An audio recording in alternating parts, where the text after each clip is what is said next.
Hello, welcome to this training on the government game, our international competitiveness version. We've had a couple of versions of this before, but this one is primarily aimed at Year 1 students at the end of Year 1 going into Year 2 or early Year 2 A-level economics students who have some understanding and knowledge of macroeconomic objectives. It's a simulation game, so what students are going to be doing is choosing a series of potential government policies over the period of the game, attempting to impact on various macroeconomic objectives. The primary aim is to try and make the individual team's economy as competitive as it possibly can be. Now, what you're going to need in order to run this game is the PowerPoint file that I'm showing you now. It's called the Government Game International Competitiveness version, but also afterwards, and I'll just escape out of the main PowerPoint file just for a second, you're also going to need to print off a couple of slides. Slide 14 shows you the game rules and the objectives, and slide 15 is the student's worksheet where they'll record the outcomes of each of their policy decisions. So each student is going to need one of these. You're also going to have to split your groups up into 5 teams, up to 5 teams I should say. You can have less, but you can have no more than 5, and then give the teams each a name in terms of color coding as per these buttons here. Okay, let's get started. I'll show you the instructions that you can give to your students so that they know the purpose and what to do as the game continues. 5 indicators for them. The first one is the national debt level. At the start of the game stands at 70% of GDP.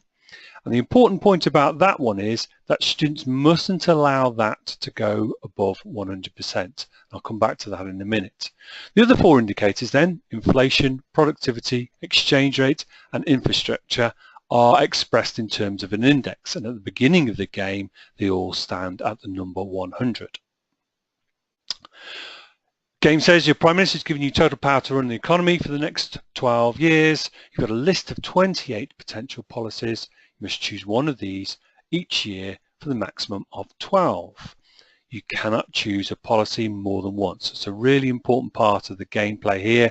Not realistic, obviously. Like most of the things in the game, it's not a realistic expression of how government policies are made, but it's important for this gameplay. Okay, the objective then is to get the highest government score, and I'll show you how the government scores worked out in a moment or two.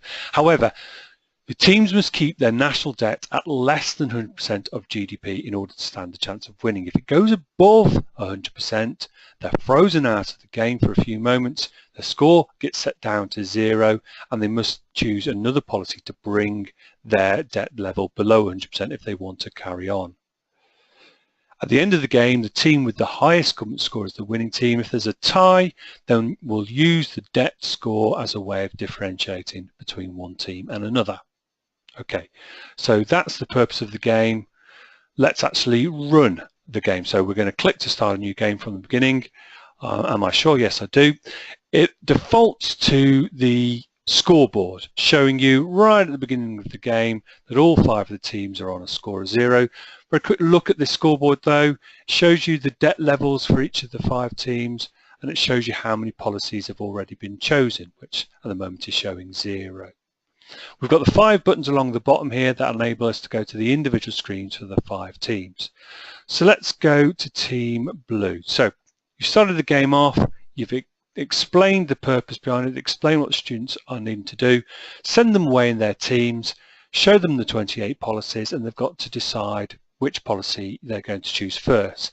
At this point then, I would turn off your screen that allows the students to see everything so that individual teams, when they make their policy choice, that policy choice can't be seen by the other teams. Give them a few minutes and then invite each of the teams to come up to you as the teacher to tell you what their policy choice is, and then you can input their overall score. So we're on blue team. So let's imagine that the teams have had a few minutes together. Blue team have come to you and have said, right, we've got a policy choice that we want to make, and let's go from there. So they're deciding to go with policy number 20, which on their worksheet said subsidies to employers employing more staff. So you're going to input the number 20, illustrating their policy choice. I'm going to click on the number 20 here. That's going to change my scores here, but notice that the number 20 is gone, so we can't choose it again, and that we've recorded that the policy choice number 20 has been implemented. Okay, start off with the debt level then. Debt level has gone up a little bit from 70 to 75, but still nowhere near that 100%, so the government score stands. Now, the way the government score is worked out, it basically uses the productivity and infrastructure scores as positive numbers. So this has gone up from, productivity has gone up from 100 to 101, infrastructure has gone up from 100 to 101, 1 plus 1, that's 2. It's also then thinking about the exchange rate, is using that as a negative number, saying that as the index number goes up, the economy is becoming less competitive. But if the index number goes down, goes from 100 to 98, as it has done here, it's saying that the exchange rate is now lower, and therefore the economy is more competitive in an international trade circumstances. So that actually is another positive number now, a positive number of 2, gone down from 100 down to 98. 1 plus 1 plus another 2 would give us a score of 4. But then we're treating the inflation number as a negative number. So as the price of goods in the domestic market goes up, that's making the economy less competitive. So we'll take that 2 off our other scores. 1 plus 1 plus 2, 4, minus the 2 gives us an overall score of 2. I can go back to the scoreboard here, and there the number 2 is registered for the blue team. Blue team go away, they've made a note on their score sheet, have a discussion about the next policy choice they're going to make.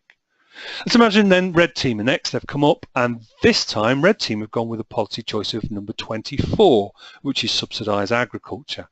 Click on the number 24 again, it disappears, gets registered over there, and then we've got a change again in our different objectives. Debt's gone up a little, still nothing to worry about at this stage. Productivity for this team then has gone down, so that's a -1 number. Exchange rate has not changed. Infrastructure has gone up, so that's a plus number. -1, plus 1, 0.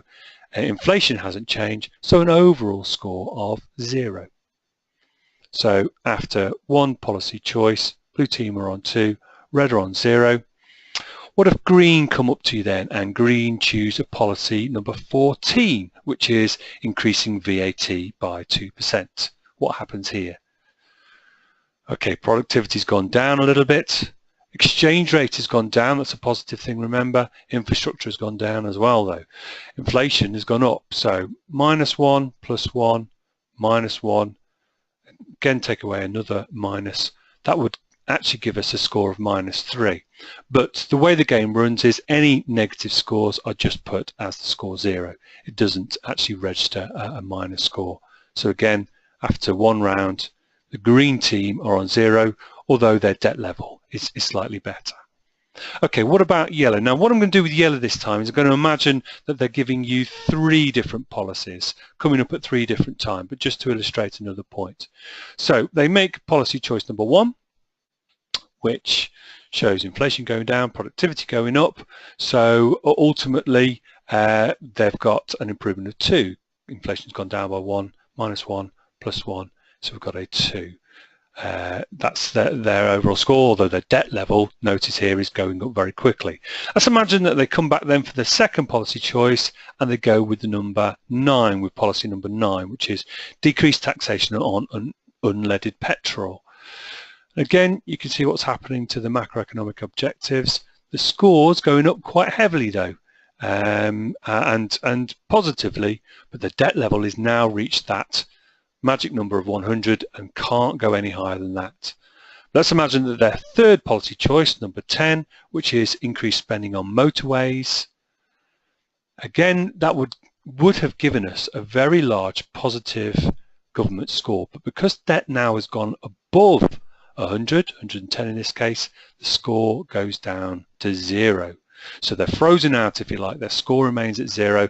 Their next policy needs to be something that brings that debt down to at least 100, so that their score can go positive again. And again, just looking at the scoreboard, we can see the impact there. currently yellow or on 0 again. Okay, so that's how to input the different policy choices. That's how the score is worked out. You continue that through all the way for 12 different policy choices. Takes about an hour for you to go through that with, particularly if you've got 5 different teams. About an hour to run the game. At the end, most of the teams will have a positive government score, but they will have to keep an eye on this debt. Remember, the winning team is the team with the highest government score. If there's a tie, it's the team with the highest government score plus the lowest debt level. That's how to run the Government Game International Competitiveness version.